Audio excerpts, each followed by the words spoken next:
சிவபெருமானின் பஞ்சபூத தலங்களில் சிதம்பரம் நடராஜர் ஆகாயத்தலமாக பக்தர்களால் போற்றப்படுகிறார். வருடந்தோறும் மார்கழி மாதம் திருவாதிரை அல்லது ஆருத்ரா தரிசனம் நடைபெறும். இந்த காட்சியை காண லட்சக்கணக்கான பக்தர்கள் வருகை தருவார்கள். திருவாதிரை நட்சத்திரம் வருகின்ற 12ஆம் தேதி காலை 11:47 மணி முதல் மறுநாள் 13ஆம் தேதி திங்கட்கிழமை காலை 11:23 வரை உள்ளது. எனவே 13ஆம் தேதி ஆருத்ரா தரிசனமாகும். அன்றைய தினம் நடராஜருக்கு 32 வகையான திரவியங்களால் குளிர குளிர அபிஷேகம் நடைபெறும்.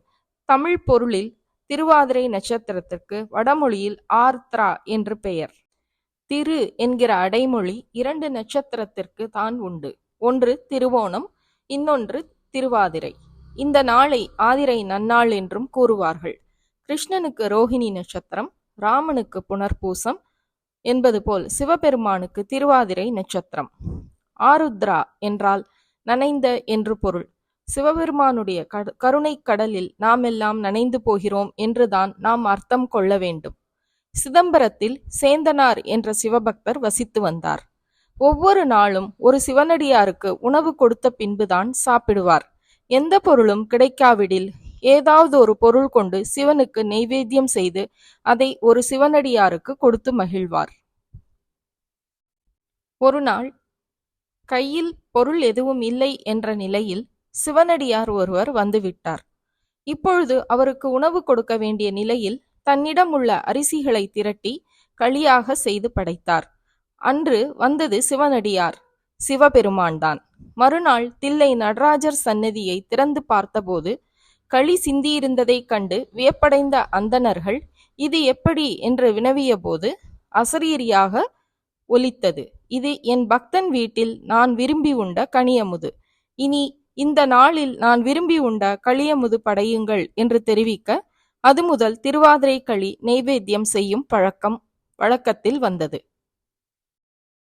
இப்படி சிவபெருமானே சேந்தனார் வீட்டில் களி உண்டதால் அந்த பக்தனுடைய 7 ஜென்மம் பாவம் தீர்ந்து வறுமை ஒழிந்து செல்வ செழிப்போடு வாழ்ந்தான் என்பது புராண கதை.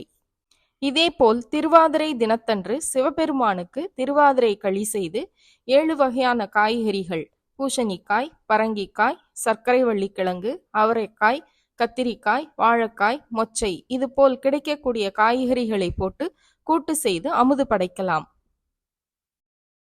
இந்த நாளில் சிவபெருமானை நினைத்து கீழ்கண்ட சிவகாயத்ரியை பாடினால் 7 ஜென்ம பாவம் நீங்கி செல்வ வளம் பெருகும் என்பது புராண கதை.